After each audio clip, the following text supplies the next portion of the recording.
नमस्कार। मैं संजय पांडे और आप देख रहे हैं समाज की बात।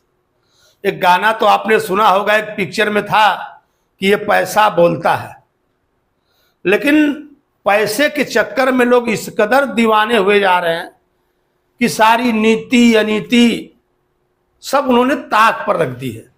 और ऐसे ऐसे लोग इस कृत्य में शामिल हो रहे हैं जिन्हें लोग भगवान का दर्जा देते थे। जी हाँ, जमीन के भगवान। आप समझ गए होंगे मैं बात डॉक्टरों की कर रहा हूं, जिनको जमीन पर भगवान कहा जाता है कि ये दूसरे भगवान है। मैं बात कर रहा हूं दिल्ली में, नोएडा में एक लेडीज डॉक्टर की, और वो भी नामी गिरामी अस्पताल अपोलो हॉस्पिटल की डॉक्टर।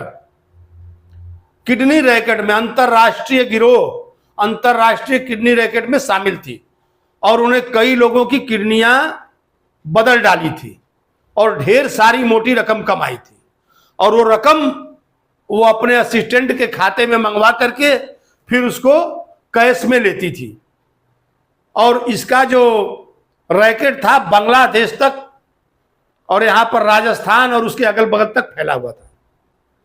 मैं आपको बताता चलूं कि बांग्लादेश में जो वहां पर डायलिसिस सेंटर हुआ करते थे, वहां के डायलिसिस सेंटरों में जो इस रैकेट के लोग थे वो जाते थे और देखते थे कि कौन सा आदमी यहां पर डायलिसिस कराने आया है, और कराने आया है तो कितना मालदार है, उसके पास पैसा है क्या, उसकी जानकारी इकट्ठा करते थे। और जानकारी इकट्ठा करने के बाद उस व्यक्ति से पूछते थे कि आपको इतना लाख रुपया लगेगा, क्या आपको किडनी चाहिए, क्या आप ट्रांसप्लांट करवाएंगे। तो जो पैसे वाले होते थे वो हाँ कहते थे, तो कहते थे कैसे होगा, बोले काम आप काम भारत में करवा देंगे। और फिर वही लोग बांग्लादेश में उन गरीब मजदूरों को ये कह करके कि चलो हम भारत में नौकरी लगवा देंगे, या किसी और प्रलोभन में ले करके उनको पैसा कमाने के नाम पर ले करके आते थे।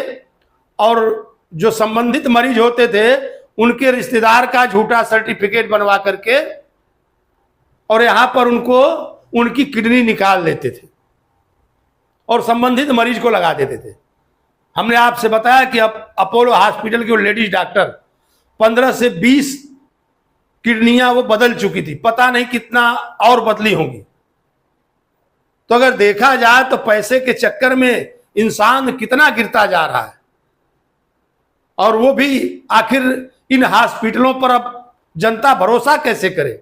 इतने नामचीन हॉस्पिटल, नामी हॉस्पिटल, और ऐसे काम, जबकि हॉस्पिटल ने हला उस डॉक्टर से अपना पल्ला झाड़ा है। और ये स्वाभाविक है, अगर कोई भी गुनाह होता है तो हर वो बड़ी शख्सियत जो है उससे पीछा छुड़ाना चाहती है, और यही हो रहा है वो लेडी डॉक्टर के। तो क्या लेडी डॉक्टर अकेली थी इतने बड़े रैकेट में, और किस हॉस्पिटल में वो इस घटना को अंजाम देती थी।